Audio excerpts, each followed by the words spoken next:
के साथ काम कर रहा है पूरे उत्तर प्रदेश में, कई प्रदेशों में, तो हम लोगों के लिए भी कुछ काम बता दीजिए। तो इसीलिए हम लोगों ने उनको कोई काम इसलिए नहीं बताया है अभी क्योंकि वो बड़े काम के लोग हैं। हम छोटे काम में तो हम ही लोग काम कर लेंगे, बड़े काम के लिए उन लोगों को फिर आगे हम लोग लेकर के आएँगे। इस समाज में बड़े अच्छे-अच्छे लोग भी हैं। मैंने भी समाज के अच्छे कार्यों के लिए मार्गदर्शन लिया जो हमारा सावित्रीबाई फुले के नाम से ट्रस्ट है, ऑल इंडिया का जो वहाँ दिल्ली के अंदर है, मैं उसका ट्रस्टी भी हूँ। तो मैंने वहाँ से सीखा कि लोग दानवीरों की कहीं कोई कमी हमारे समाज में नहीं है और इतना शानदार वो वहाँ पर वो एक संस्थान बना रहे हैं। उसी की तर्ज पे ही लोकेंद्र जी ने एक प्लान बनाया कि हम क्यों ना एक हरिद्वार में क्योंकि हरिद्वार में पूरे देश का, पूरे विश्व के लोग आते हैं। तो वहाँ से पहचान हमारी बहुत बड़ी पहचान हो जाएगी। दिल्ली में भी आते हैं लेकिन दिल्ली के अलावा भी अगर मान लिया वहाँ पर हम लोग बनाएँगे तो वहाँ से हम लोग अपने समाज को संस्कृति और विचारों से भी और शिक्षा से भी और विज्ञान से भी सब चीज़ से दो जोड़ पाएँगे। जितना मतलब मैंने जो जितना ज्ञान प्राप्त किया है, उससे लगता है कि वहाँ सबसे अच्छी जगह हम लोगों के लिए रहेगी। और मैं वकील साहब आपको आश्वासन देता हूँ कि मैं समझता हूँ जो आपने सपना देखा वो बहुत जल्द साकार होने वाला है। बहुत सारे लोग उत्सुक हैं कि एक बार आप नींव तो रखो और बहुत तेज़ी के साथ आप लोग काम करेंगे। और शुभकामनाएँ भी हैं, बधाई भी है। जो ज़िम्मेदारी आप हम लोगों को देंगे, हम उसे पूरी तरीके से बखूबी निभाएँगे भी। और पहला कार्यक्रम हम लोग इस कार्यक्रम में भाग ले रहे हैं। पहले आपने किया है कार्यक्रम क्योंकि आप लोगों की जो वीडियोज़ वगैरह सब ली चीज़ें हम लोगों ने पहले भी देखी हैं। लेकिन इस संगठन के माध्यम से पहला कार्यक्रम कर रहे हैं और मैं समझता हूँ बहुत भव्य कार्यक्रम होने जा रहा है। सारे जनपदों के फ़ोन भी हम लोगों के पास भी आ रहे हैं कि वकील साहब की बहुत अच्छी पहल है और हम सब लोग आएँगे। वो अलग है कि हम लोग उतना समय नहीं दे पाए थे आपके साथ। उस शर्मिंदगी के साथ हम लोग आपसे बात भी करने से कतरा भी रहे थे, लेकिन आज मेरा विचार था कि आपसे बात करें, ये अच्छा हुआ आपने मीटिंग रख दी। तो सभी से एक निवेदन है कि भाइयों, कभी-कभी समय आता है किसी भी चीज़ चमकने का। अगर हम दिन में दिया जलाएँगे तो शायद उसकी रोशनी किसी को ना पता लग पाएगी, लेकिन हम जब रात में दिए जलाते हैं तो उसकी रोशनी दूर तक एक दिए की रोशनी से ही पूरा विश्व जगमग हो जाएगा। तो हम लोगों को तो ये सोचना है कि हम अंधेरे में हैं और एक दिया जलाना है और दिया जलाएँगे तो फिर मैं समझता हूँ कि रोशन पूरा जहाँ हो जाएगा। मैं ज़्यादा कुछ ना कहूँ, मैं एक एक निवेदन और कर रहा था हाँ, लोकेंद्र जी से। लोकेंद्र जी मैं मतलब किसी भी कार्यक्रम के लिए हालाँकि आप बहुत बुद्धिजीवी हैं और मैं समझता हूँ कि आपने पूरा प्लान किया हुआ होगा। क्योंकि जब हम इतने सारे लोगों को वहाँ बुला रहे हैं और आपके संगठन में जितने भी लोग जुड़े हुए हैं, बहुत ही बुद्धिमान लोग हैं, बहुत पढ़े-लिखे लोग हैं। सबकी जिज्ञासा रहती है कि जब अपने परिवार में, अपने समाज में लोग बैठते हैं, तो वहाँ पर 2 बात वो भी अपनी कहें।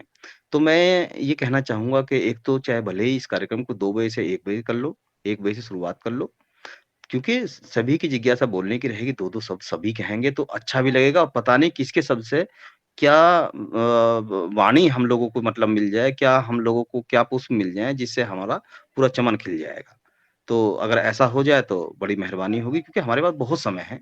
हम लोग अगर मान लीजिए जब हरिद्वार जाते हैं तो जब भी कभी जाते हैं सभी अधिकतर लोग तो सोचते हैं कि सुबह 4 बजे निकल लो भैया, क्योंकि रोड खाली मिलेगा।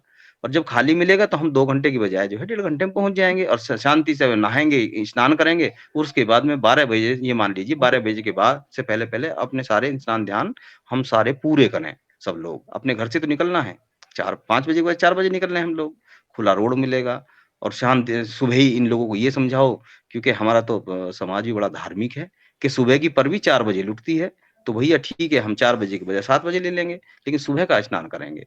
तो एक तो धार्मिकता से भी जोड़ दिया जाए, लोगों को समझाया जाए और दूसरा ये है कि वहाँ पर जो हो विज़न हो वो बिल्कुल क्लियर हो बोलने का। किस विज़न पर हमें बोलना है? मतलब एक ये है कि हमारा जो जो संगठन जो लेके चल रहे थे शिक्षा, दीक्षा जो भी है अपनी उसको लेकर के हम लोग चल रहे थे, रोज़गार को लेके चल रहे थे, यूथ को आगे बढ़ाने के लिए चल रहे थे। तो वो तो मिशन होगा ही मैं समझता हूँ, लेकिन एक क्लैरिटी हो क्योंकि वहाँ पर जो बोलने वाले लोग हो ना, मतलब वो एक उसी थीम पर बोल रहे हैं क्योंकि जितने लोग आपके हैं, जुड़े हुए हैं और जो हम लोग जो सब लोग एक-दूसरे को मैसेज देंगे, वो यही देंगे कि इस थीम पर वहाँ कार्यक्रम होगा, इस थीम से हट के किसी तरह की बात ना की जाए। क्योंकि होता ये है ना कि एक भी व्यक्ति ने अगर विपरीत दिशा में थोड़ी-सी कदम बढ़ा दिया या थोड़ी-सी बात कह दी, तो उसको सुलझाने में आधा घंटा लग जाएगा और हमारा कार्यक्रम 2 घंटे का है। तो और सभी लोग अपना टास्क ज़रूर लेके आएँ, कि हमें इस बात पर ज़रूर बोलना है और ये हमारा मिशन है। मिशन की रूपरेखा आप बता दीजिए, कि ये हमारी मिशन की रूपरेखा है। आप इस पर अपने व्याख्यान दें, तो इस तरीके से आप देंगे। बच्चों को आगे बढ़ाना है, किस तरीके से doctor, engineer, IAS, PCS, IPS हम लोग कैसे बना पाएँ, जज कैसे बना पाएँ, इस पर हम लोगों को विचार करना है। कौन-सी शिक्षा कब और कैसे दी जाए, इस पर हम लोगों को विचार करना है। समाज की एकरूपता, संगठन मजबूत कैसे हो, एक आवाज़ पर हम लोग सब एक साथ खड़े दिखाई दें, उस पर हम कैसे काम करें। इन सब चीज़ों पे मैं समझता हूँ और नारी उत्थान पर हम लोग क क्या काम करें, बेटियों को ज़्यादा से ज़्यादा पढ़ाएँगे तो मैं समझता हूँ ज़्यादा से ज़्यादा हम लोग आगे बढ़ पाएँगे।